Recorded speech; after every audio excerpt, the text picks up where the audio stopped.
It's time for Northwest Georgia Sports Live on Talk Radio WLAQ AM 1410 and the new 96.9 FM. Here's your hosts, Matt Davis and Ian Griffin.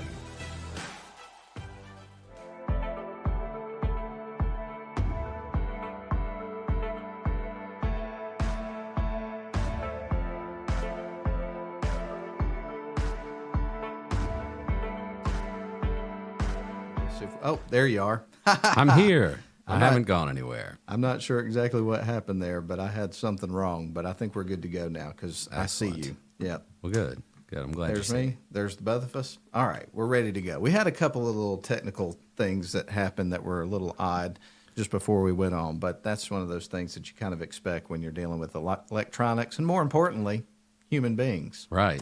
Ghosts in the machine and ghosts in our brains, right? That's right. Indeed, man. And I know our topic of, that we always have here on this show, because it's this week in Northwest Georgia football as well, to talk about Northwest Georgia football. But I think it is certainly appropriate, or apropos, if you will, for us to mention the sixth consecutive division title for this current Atlanta Braves team, which is super exciting to see them clinch. And what a better place to do it. If you're not going to do it at Truist Park, you might as well do it up there in Philadelphia and then listen to the boos, right? Oh, it was fantastic. The Yankees are at the top of my list, but the Phillies aren't far behind. So, yeah, to clinch in Philly was pretty sweet. Epic stuff, no question about it. Well, let's talk a little bit about how things went with our picks last week. We knew that coming into the show today that there would be no change in terms of the standings because we picked them exactly the same last week, but we'll go ahead and give you our grades. Both of us went 8-2 last week. The two picks that we missed, we both picked North Murray to beat Northwest Whitfield, and Ian, it looked like that was going to be no problem early on, didn't it? Yeah. And talking to Coach Groves yesterday, the Darlington staff, they had a bye week last week, so they went up to scout the game. They left. I mean, it was 28-point lead. He said 6 minutes to go in the third quarter. I mean, I think I probably would have headed for the gate as well, but was not to be for North Murray. The Bruins from Tunnel Hill came storming back and won that game on a last-second field goal, 38-35. Unbelievable. Totally unbelievable. That was certainly one of the big storylines that took place last week. The other one that we missed, we both picked Coahulla Creek to go up to Chattooga and beat the Indians. The Indians have won 2 in a row, right? Yeah. So they've won 2 games, haven't they? Yeah, absolutely. So anyway, that was another one that we both missed last week. And I think that we were drinking that Coahulla Creek Kool-Aid a little bit too much after their surprisingly successful season last year. Their coach resigned, and it seems that the Colts have gone back to their woeful ways. It definitely does appear that way. And, of course, we both went 8-2, as I mentioned. So the standings are as follows. Ian leads it. You got a great record, man. 31-6 is your record so far. And then I am 29-8. So all in all, it's been pretty good picking this year. But as we talked about, if you're not first, you're last. And since there's only 2 of us, literally, if you're not first, you're last. And I'm currently last. So we'll see what happens and if we have any differences coming up in the games this week. The teams that we didn't talk about last week as far as games were concerned, Coosa had a bye. Darlington had a bye. Also, Model had a bye last week. We're going to be talking about those teams in detail today because they all 3 have some pretty significant matchups coming up. And the biggest significance, I think, for high school football, Ian, this weekend is the fact that for pretty much everybody, this is the last tune-up games that you get in that non-region schedule before you launch into the region games, and those are the games that matter in terms of your playoff implications for the season. So that's when the rubber meets the road. So these are really big games to make sure your guys are where they need to be to get ready for that part of the season. Yeah, it's a second season. You can lose them all in non-region and then come back and find your way into the playoffs or still win a championship if you hit your stride. And we've seen this trend continue to develop over the past 10 years, but you're watching programs really stack their schedule with tough opponents. You're seeing people play way above their classification because they want to be ready for region play. They don't want to play any team tougher. They want to play the teams that are going to challenge them the most, so they're ready to win their region games, and you get to start from scratch. And last week we saw some teams bounce back. I thought the Rome Wolves did a good job of shaking off that loss to Carrollton, and they get a bye week this week before they launch into region play. But this is it. This is the last week, and then we will be watching games that count towards the playoffs, and it's going to be it'll be over in a flash. That's the sad thing. I know these next few months are going to fly by. It's hard to believe that we're already almost midway through the season, and it feels like it's just getting cranked up. And in a lot of ways, it really is, because once you get into that region play, boy, it is really on. So we've got some teams that have done some really big things so far in non-region play. So really excited about some of the matchups that we have to talk about today. You mentioned Rome having a bye week this week. Another team that's going to have an opportunity to enjoy a bye is going to be the Cedartown Bulldogs, who have had an interesting start to the season, and we'll probably talk about them more as the show goes on, even though we're not picking a game involving them today. Well, I mean, I thought they showed a lot of moxie last week against Calhoun. That game was close into the fourth quarter. And that's a tough Calhoun team, but Cedartown was coming off two straight losses, a shocking loss to Sequoia. I kind of thought Calhoun might thump them pretty good, but they hung tough and made that a game, and now they'll get to recover. And they're a perfect example. I mean, I don't think anybody saw 1-3 for the Cedartown Bulldogs in non-region play on the table, but that's where they are. But they get a clean slate after this week. Most definitely. And I do want to go ahead and run down our programming for high school football this weekend. Ian already referenced that last night at 7 o'clock, Coach Groves was here from Darlington, and they're itching to get back out there. They're going to be playing at Northwest Whitfield coming up tomorrow against the Bruins, and you can hear all the action right here on WLAQ. Starting at 6 o'clock, we're going to have this program, the radio edition of This Week in Northwest Georgia Football. That's at 6. At 6:45, you get the radio edition of the Coach Grove Show. At 7:15, Ian and I are going to be live up at Tunnel Hill at Northwest Whitfield, and I've been there once, and Ian, you've never taken a road trip there. Really, and we talked to Coach Groves about this last night. He was talking about what a great atmosphere they had for the game last week against North Murray.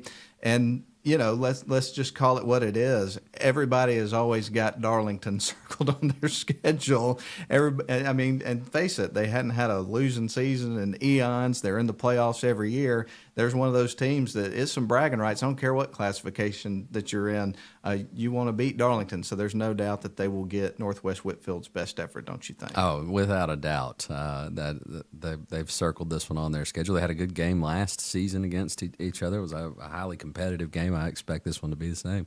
No question about it. So we will get started again 6 o'clock this week in Northwest Georgia Football, 6:45. The Coach Grove Show, 7:15. We're live from Tunnel Hill at Northwest Whitfield, and then 7:30 Toe Meets Leather. After the game, you can stay tuned and listen to the Rome Orthopedic Center High School Football Scoreboard Show with Lynn and Austin. We invite you to tune in for that. And, we've got just hours and hours of great high school football stuff coming up for you right here on WLAQ. And I tell you what, definitely want to encourage all of our listeners after these games, if you're out watching our local teams, call into the show, talk to the Butler boys, and give them your feedback on what went down on the field Friday night, because it's great to hear from the fans who saw it live and in person, and those guys do a great job on the show, but we'd love to hear from you guys. I'll second that for sure.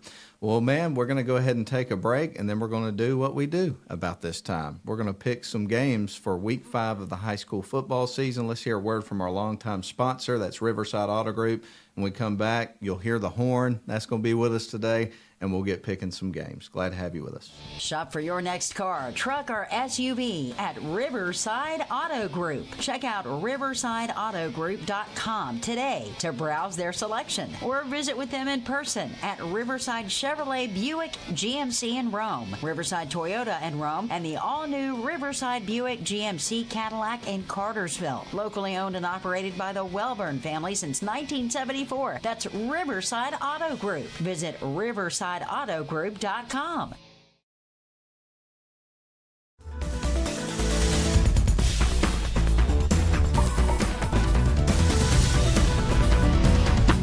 I'm into the song early today, man. I'm fired up. I know. I'm ready to get this thing going and see if we have any differences. But let's go ahead and launch into our first game. I'll let you tee this one up, Ian. Southeast Whitfield Raiders travel to play the Armurchie Indians. Indians are coming off a tough road trip to Union County. They got thumped pretty bad there, but they'd like to get to 2-2, and they'll have to do that against a Raiders team that has struggled to score points this season. They get the home field advantage, and really I think the difference in this game, Armurchie's been able to score this season. They play pretty good defense as well. I think they've got the better playmakers here. I like Armurchie to get back on the winning track before they head into region play. They get to 2-2. They win this one at home. I have a tendency to agree with you on this one. You know, we knew that Armurchie would have their hands full against Union County last Friday. They did. Union County led that game 36-0 at halftime and just really never looked back in the game. But with this particular matchup, it's a much more level playing field. We talked about Southeast Whitfield, how just a couple of seasons ago they were playing an all non-region schedule because they were trying to get that program back on solid ground. So both of these teams, in some respects, are in building phases. But I think as far as that's concerned, Armurchie's a few steps ahead, in my mind, of where Southeast Whitfield is at this point in terms of getting things on solid ground. So I believe in this team. I think they're going to do some good things throughout the season, and I think they're going to even up their season record with this particular game and a win. So I'm going to go with Armurchie in this one. So one game, no difference. It's a battle of Indians here. Murray County heads to Chattooga.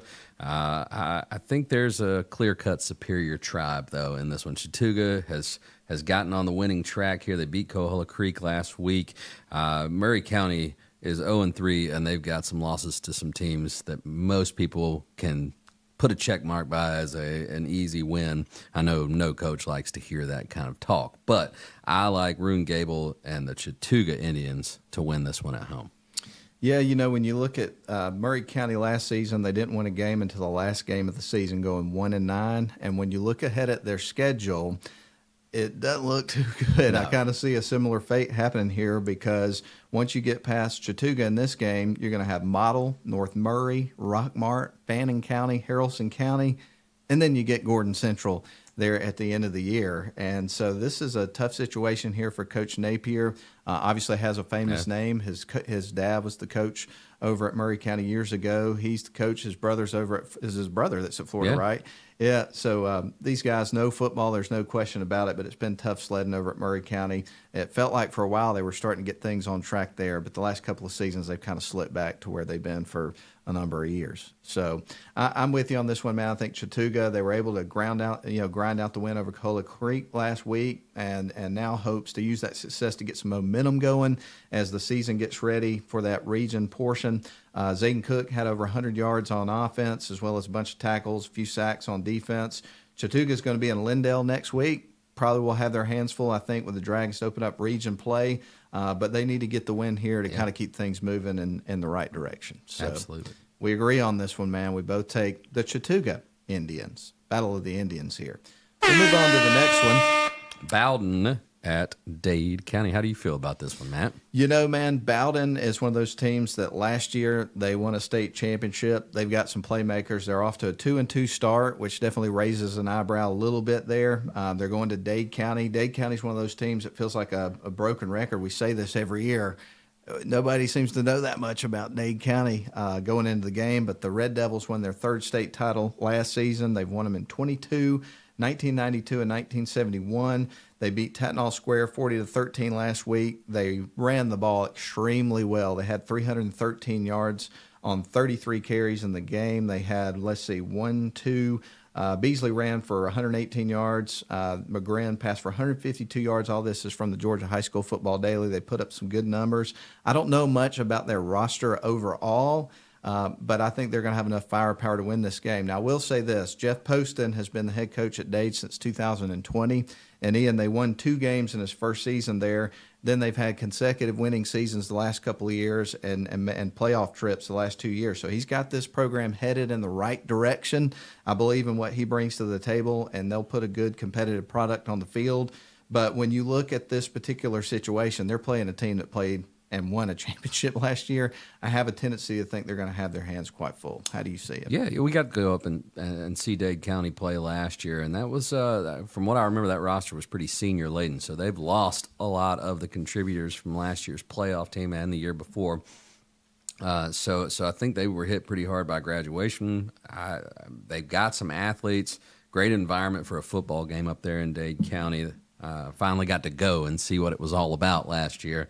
But Bowden 2-2, yeah, you think, okay, so they got 2 losses. Well, those 2 losses came to pretty good programs. They absolutely dismantled Bremen a few weeks ago. We know Bremen's a proud program, so I think Bowden is not going to have a problem at all here. I think they lean on that running game and defense, and they win this one big. So we have gotten through several games, and we agree on all of them so far. Yeah, so far. We got to have some differences if I'm going to climb back into this one. But with that said, it's the Horn.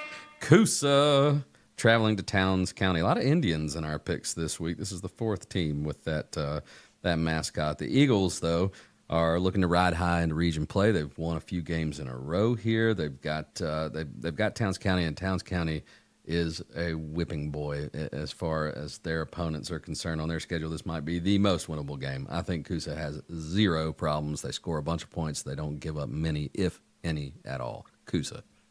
I'm with you on this one. This is a great opportunity for Coosa to continue to build some momentum for their team, getting ready to go into region play.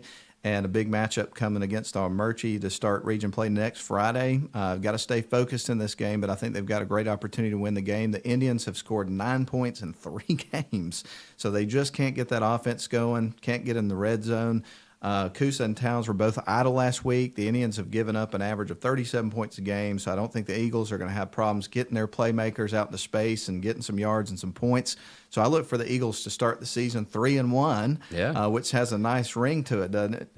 And go into the region schedule with some momentum and confidence. And that sets up what could be a really interesting matchup between the Eagles and the Murchie Indians. That'll be one we're talking about quite a bit coming up next week. Yeah, that's going to be a lot of fun. No question about it. So now we're going to move on to a game that, Ian, we're going to talk about, but we don't pick because we broadcast all the games for the Darlington Tigers.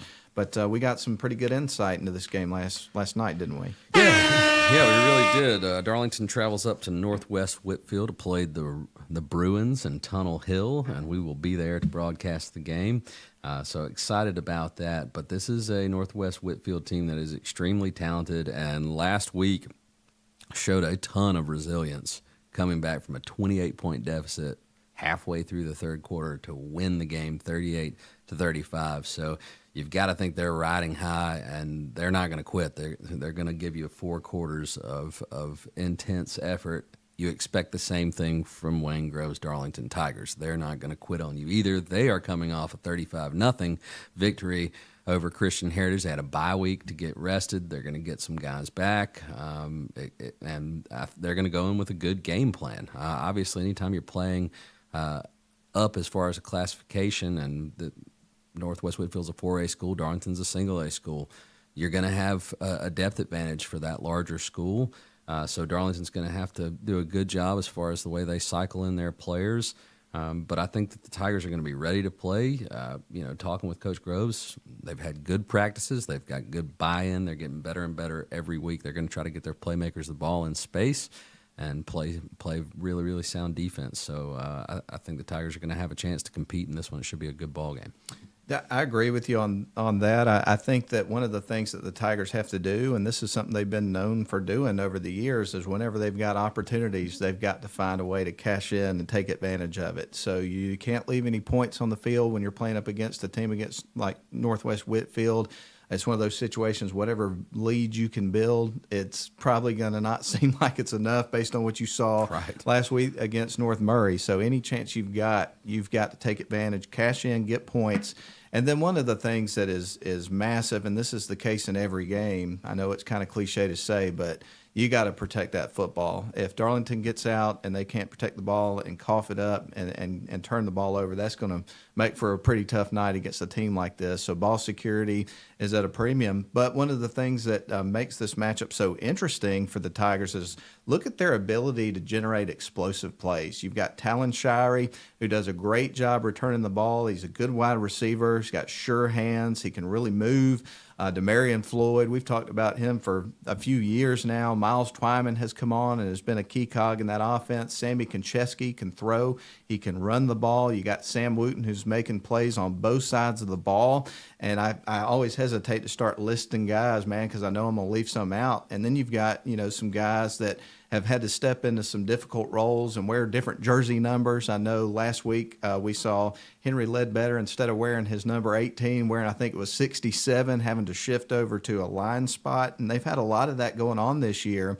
But these guys, I think they're buying into what Wayne Groves is teaching them, and it's a great team effort from them each and every week, and I think they're getting better with every game. Yeah, no doubt about it. And you mentioned a key piece of the system that showed a lot of improvement in that Week 3 matchup against Christian Heritage. The special teams, Talon Shirey finally able to bust some big returns, and Coach Groves was real high on the way they were blocking for him and able to spring those plays, because that's the third phase of the game. And in a matchup like this, a special teams play, a big play like that can go a long way in giving you an opportunity to win. And again, we've talked about this a lot throughout the show today, but even though these games don't play a role in terms of whether you make the playoffs or not or anything like that, they're so important, especially when you got a fairly young team, which you do have with the Darlington Tigers, to test your guys and see where you're at and all that kind of stuff. And playing a matchup like Northwest Whitfield as you get ready to launch into your region play is going to be a really good challenge and a good test and a way to kind of try to shore some things up that you need to work on, as you get ready for a matchup there in week 1 of the region schedule, which Darlington's going to open their region schedule coming up next Friday against Dade County. And one of the things they've got going in their favor in that particular matchup is, Dade County is one of those kind of unusual road trips if you have to take it. I got a feeling that the Tigers are probably glad to have that one at Chris Hunter Stadium coming up next week. Yeah, I mean, it's up there in the tip of the state and over in a corner. It's not easy to get to. You do get to pass Buc-ee's if you go the right way, so that matters most to Matt. But we're getting 2 trips in tomorrow.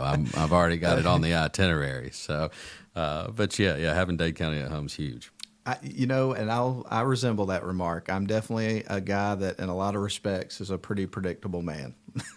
No question about it. Creature of habit. And one thing that you can bank on is if we're taking a trip up 75 or whatever the case may be, and we got to pass through Calhoun, we're going to Buc-ee's on the way there, and we're going on the way home. I mean, who doesn't love snacks? I know I do. Snacks. Yeah, I'm going to have a couple of bags full of stuff on the way home. So, well, let's see. I think this is a good point here. We kind of burned through the first mini games, and we're going to take a break and hear a word from our longtime sponsor, Riverside Auto Group. And we come back, we still have Temple at Pepperell on the list to talk about. Tryon at Model Blue Devils, Rockmart at Irwin County, Sonoraville at Calhoun to talk about, Heritage at Cartersville. So we still got some pretty interesting games to talk about. No doubt. All right, let's take a break. We'll be right back here on WLAQ YouTube channel. Smash the subscribe button, or if you're watching on our Facebook Live, make sure that you've liked or followed or both our page, because that way you can keep up with all the fun stuff we've got going on. We'll be back.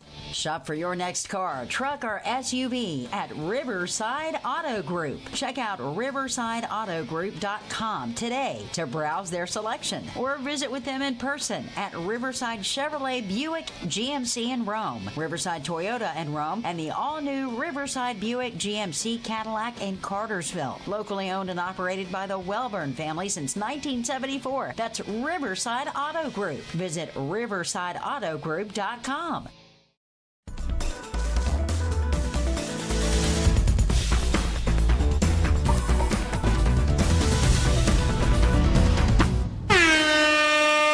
Temple Tigers headed to Lindale to take on the Pepperell Dragons. The Dragons showed a lot of moxie and a close loss to a much improved Woodland team.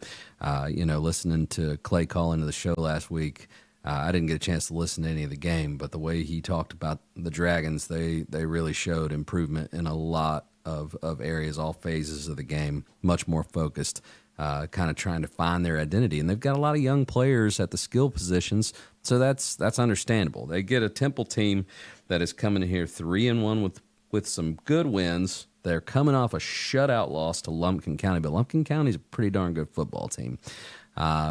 So even with that improvement that we've seen from the Dragons, I'm going in the other direction here. I think Temple gets the win. I think we continue to see Pepperell make steps in the right direction, but I can't pick them to win. And I would just appeal to the fans out there, if you're a little frustrated with the Dragons right now, don't give up on this team, because they're getting better every week, and I guarantee you they are going to be in the mix for the region this year in 7A Division I. I just really have a good feeling about where this team's going to be after this week and going into region play. Temple couldn't find a way to score versus Lumpkin County, as you referenced, which is very different than we've experienced in the first few games where they scored 57 points twice, 41 points once. So we'll see. I'm not sure all the storyline there. Meanwhile, Pepperell built a big lead, couldn't finish the game with a win, but they're getting closer and making strides. They got the ball out to their playmakers. Tyler Rogers had a good game. Also, wide receiver Eric Jensen, the quarterback Sam Ross, sounded like he felt a lot more comfortable with their offense. So they're taking some steps forward.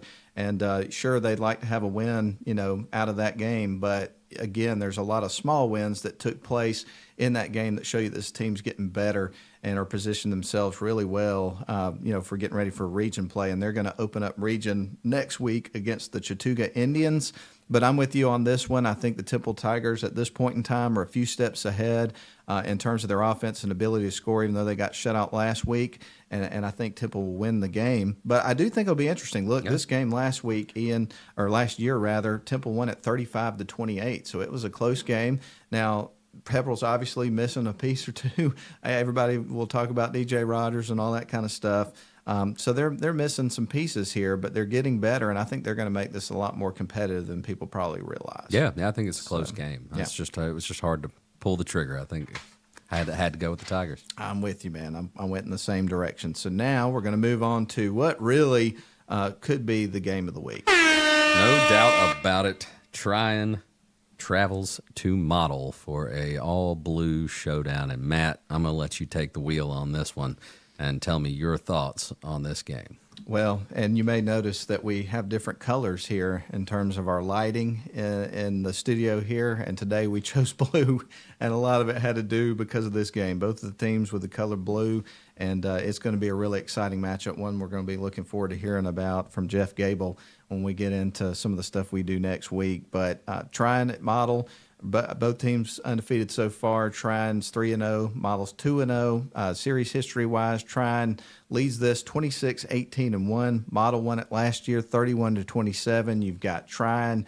that's going to be chomping at the bit, eyeing some revenge here. Tryon beat Gordon Central 64-6 last week. Toby Maddox rushed for 195 yards and 2 touchdowns on 10 carries.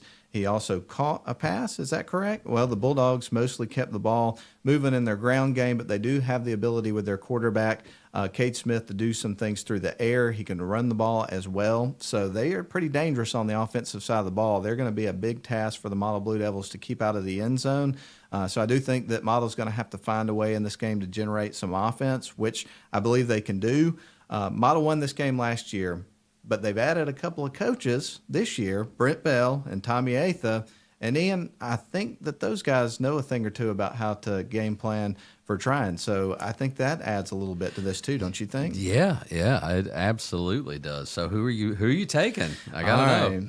I think this is going to be a close game, but at the end of the day, my gut tells me that Tryon's going to find a way to get revenge in this one. But nothing's going to surprise me in this one. What do you say? No, I think last year this is when we realized Model had been struggling to score for a few seasons, and then they went up to Tryon and hung 30 points on the Bulldogs. We talked with Jeff Gable after the game, and apparently they were slinging the ball all over the yard.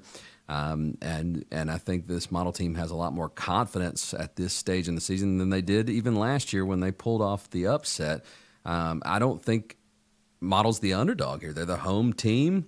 They've got a few big wins under their belt already. Tryon, we talked about this trend of playing tougher opponents. Tryon has some built-in rivalries they play early in the season, Gordon Levy in one of those. They've been absolutely impressive, but I don't think they've played. This is by far the toughest game that they've had on their schedule. So they've got to go on the road and face an opponent who's going to fight back a little bit more than some of the teams that they've played.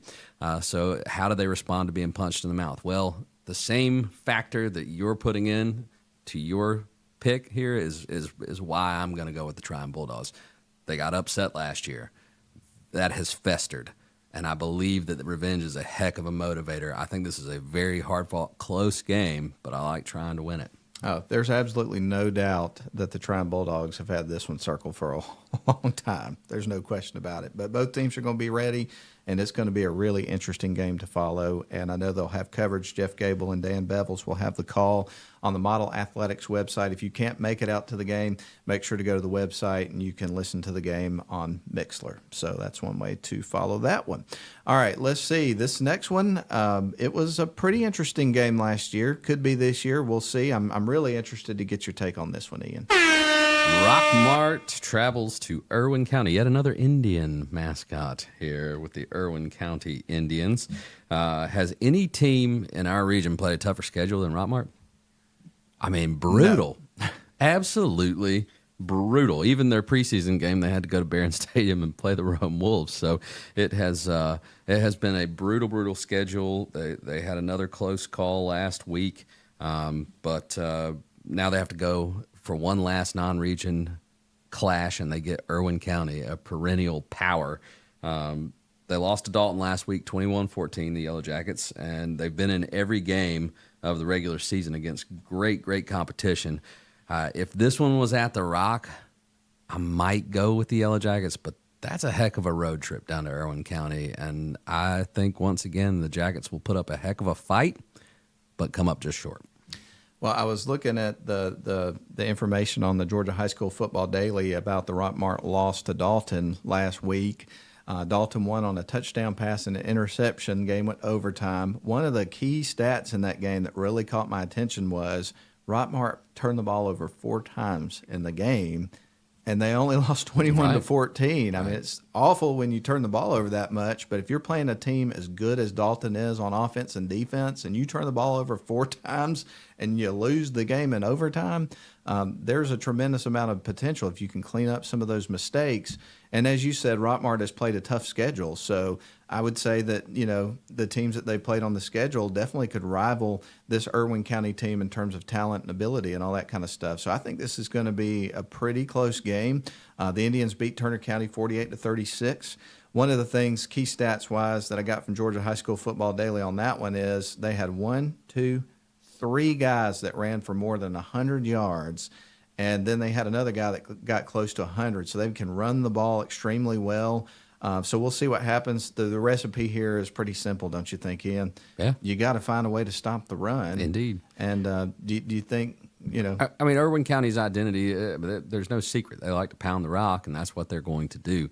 Again, I think if this game's at Rockmart, I might go a different direction, but you touched on it. You can't turn the ball over because Irwin County's going to, milk the clock and pound the ball.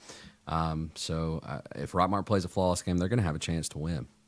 I'm with you. I'm curious to see how this one turns out. I can't pull the trigger on Rockmart for some reason this week, although a part of me really kind of wants to. Because I think you can change your mind if you want to. I think one thing that you're going to see, I think ball security has definitely been a big part of the message this past week. It always is, but especially when you have a game where you're close and you turn the ball over 4 times and lose by score. I'm sure that has been something they've really focused on this week, and we'll probably have cleaned up going into this week. Right, and we talked about it with Cedartown. You've got a Rockmart team with a losing record here that I think is still a favorite to win their region. Without a doubt. I mean, they have challenged themselves in non-region play. Well, speaking of region play, the Yellow Jackets enjoy a bye week next week, and then they open the region schedule against Model on September 29th. That'll be a heck of a ball game, too. Man. No breaks exciting for the Yellow Jackets. This has been a heck of a season of high school football around Northwest Georgia already, and we hadn't even gotten into region play. So I can only imagine what the excitement level is going to be like coming up next week. Heck yeah. All right, let's see. How many more games do we have to pick? 1, 2. Okay, we've only got 2. So what we're going to do now is take another break and hear a word from our sponsor. We'll come back. We will go ahead and run down the last couple of games and have some final comments and wrap things up. 2 more games to pick. That's going to be Sonoraville Phoenix at Calhoun, and then also Heritage Conyers, the Patriots, going over to take on the Cartersville Canes. So we've got that coming up after these messages. Shop for your next car, truck, or SUV at Riverside Auto Group. Check out riversideautogroup.com today to browse their selection or visit with them in person at Riverside Chevrolet Buick GMC in Rome, Riverside Toyota in Rome, and the all-new Riverside Buick GMC Cadillac in Cartersville. Locally owned and operated by the Welburn family since 1974. That's Riverside Auto Group. Visit riversideautogroup.com. All right, Sonoraville. Went straight to the horn. Totally skipped over the bumper music for that. That's all right. Sometimes you just got to blow the horn, and this ought to be an interesting game, and a Gordon County clash between Sonoraville and Calhoun. This one's at the Reeve. Calhoun opened with a tough loss to Blessed Trinity, and they have not had any breaks in their schedule since, but they've reeled off 3 straight wins. And now they've got Sonoraville, a team that would love to go and find a way to spring the upset coming to town. They're going to want this one bad. They've got some great athletes. Jackson Pate, heck of a quarterback, playing under the tutelage of his dad, the head coach, Denver Pate. I think they're going to play hard, but I don't think it's going to be enough. I think Calhoun is just a machine, and they're going to continue to win games. The thing that jumps off the page on this one for me is you're looking at a Yellow Jackets team that scored 35 points on Cedartown last week. And can Sonoraville's offense get out there and keep pace with an offense that's able to do that against a defense like you've got at Cedartown? And so, I think Sonoraville's going to have their hands full in this game. One of the things to note about this, Calhoun hosts the Cartersville Canes to open up region play. Do you think their minds are going to be on that game at all? Perhaps, maybe looking ahead a little. I mean, that's a possibility. That's a big game, but I think Calhoun has done nothing but play some really big games. So I think we're going to see them focused and ready to roll. I'm with you on that. Calhoun leads this series 13-0. They won last year 40-7. The only time it's been a close game in the series was in 2019. Calhoun won by 10 that year. Otherwise, it's been nothing but domination by the Yellow Jackets. And nothing against Sonoraville. I think they're a very good team, and they're going to have a good season, 2-2 to start the year. I think they'll do well in region, probably be a playoff team this year. But I think they're going to have their hands full with the Calhoun Yellow Jackets. So I'm with you. I'm going to take Calhoun. We haven't had a difference yet, have we? We're not going to have one either. No. Man, we've seen some anticlimactic things happen in sports this week, and that continues with this week in Northwest Georgia football. We had some interesting games to pick. And went the same way. Yeah, we went the same way on every one. So you're going to have a 2-game lead no matter what coming up next weekend. I'll take it. I know you will. Heritage of Conyers. You got to distinguish Patriots. that for sure. Yeah, no, you do. You do. The Patriots. We've seen them play. we've gone and watched Arlington play them before, correct? No. That was Heritage Ringgold. But they're also the Patriots, right? No. They are the. That's Ringgold. Yeah, that's right. They're not the Rebels. They're the. I'll think of it in a second. I know, it's some kind of soldier, though. I think. So, anyhow, this is Heritage of Conyers coming to town to play the Cartersville Canes. I'd love to say something positive about the Patriots' chances in this ball game, but this team gave up 84 points to Rockdale last week. 84. Cartersville is going to go off. I think the offense has a big night. They win easy. I do not have a lot to add to this. I'm with you. The Canes are going to go 5-0. All eyes, as mentioned earlier, are on that Canes opening region game against Calhoun coming up next week. Starting region with a bang. I know. Big time. Take the gloves off and let's get to work. Well, let's see. We've got about 5 minutes left of the show. We'll go ahead and mention to you Cedartown will enjoy a bye this week, as well as the Rome Wolves. They'll get back into action coming up next week. Any final thoughts that you'd like to offer in terms of our conversation about high school football? Again, I think all the focus here is on wrapping up non-region play, hopefully healthy and prepared to go and fight for these playoff positions that are going to be available. We're learning more and more each week about these teams, but it's going to be fun to see some of our local teams square off against each other with the playoff spots on the line. Well, while we've got you here, man, I know you're an Atlanta Falcons season ticket holder. You got to see the Falcons play this past weekend. Picked up an exciting victory. Defense looked good. Running game solid. The question mark is obvious when it comes to the Falcons is can they get the ball down the field in the passing game, and we don't really have a definitive answer on that yet, do we? They only took one shot, and Kyle Pitts reeled it in for a huge catch late in the game. But yeah, I think you've got weapons in Drake London and Kyle Pitts, and we're going to find out really quick. This is a really tough Packers defense. I can't decide. I think it's a blend of both. We can't decide if it's Desmond Ridder or the offensive line. He didn't have a lot of time to throw, but he sure seemed locked in on his first read as well. So, I like Arthur Smith's ethos. He wants to run the ball, play good defense, but you're going to have to throw the ball downfield if you want to win championships. So we're going to have to see development in that area of the game if the Falcons are going to be successful beyond winning a division that is full of some teams that are trying to find themselves. Absolutely. And then as far as college football is concerned this weekend, Ian, obviously everybody's got their eyes on what Coach Prime's doing. They're playing Colorado State this weekend, so that one you just can't ignore. But what are some of the other games that you're really going to have your eyes on this weekend that you can't miss? Yeah, I thought Georgia was going to get challenged, but I just don't see that happening maybe until November. So the Dogs are going to have to stay focused. I'll tune into that game. I just expect it to be in hand early. I'm interested to see how Georgia Tech can do a big test in Oxford. See how far Brent Key's gotten these guys come. Been very impressed with Haynes King. I think the Jackets finally have a quarterback. I will be watching what happens in Gainesville. Want to see if Billy Napier can make some noise and if they can give a very, very talented Tennessee team a game. I think it should be competitive. But those are the games I'm going to be watching closely. And not to take a shot at anybody, but seeing what Haynes King has done in the first couple of games versus what Jeff Sims has done in his first couple of games for Nebraska. He's Nebraska's problem now. He is, and I hate to see it, man, because there was so much potential with him when he came in. But unfortunately, I don't know if it's, kind of something in between the ears, like getting the yips or something like that in baseball, whatever the case may be. But every time the guy rears back to put it in the air, you're holding your breath. Yeah, it's either going to be something spectacular or something that has you scratching your head, like where were you going with that ball? He threw some boneheaded picks last week, and I don't know if he's the answer for the Huskers, but they've been searching for answers for quite some time. Well, this has been a tremendous amount of fun. I always enjoyed catching up with you and picking some games. I certainly wish that we had some differences this week. I'll take the lead, though. Yeah, but you can relax this weekend and just enjoy the games. There's no pressure coming from me this weekend.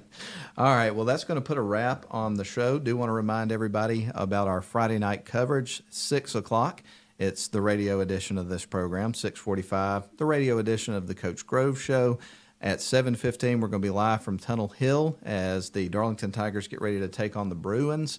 Looking forward to that. 7:30, Toe Meets Leather. And then after the night's action, you can get all the scores, highlights, phone calls from other broadcasters. I'm sure Clay will call in, Jeff will call in, give us an update on the model game, and the cast of characters hanging out with Lynn and Austin Butler. It's going to be a great night of high school football coverage right here on WLAQ. Can't wait. Thank you for your time, man. I appreciate you. Always a pleasure. It's been a good time. Let's hear a word from our sponsor as we wrap up. This has been This Week in Northwest Georgia Football and brought to you by Riverside Auto Group. Have a great weekend, everybody. Hope your team wins. Shop for your next car, truck, or SUV at Riverside Auto Group. Check out riversideautogroup.com today to browse their selection or visit with them in person at Riverside Chevrolet Buick GMC in Rome, Riverside Toyota in Rome, and the all-new Riverside Buick GMC Cadillac in Cartersville. Locally owned and operated by the Welburn family since 1974. That's Riverside Auto Group. Visit riversideautogroup.com.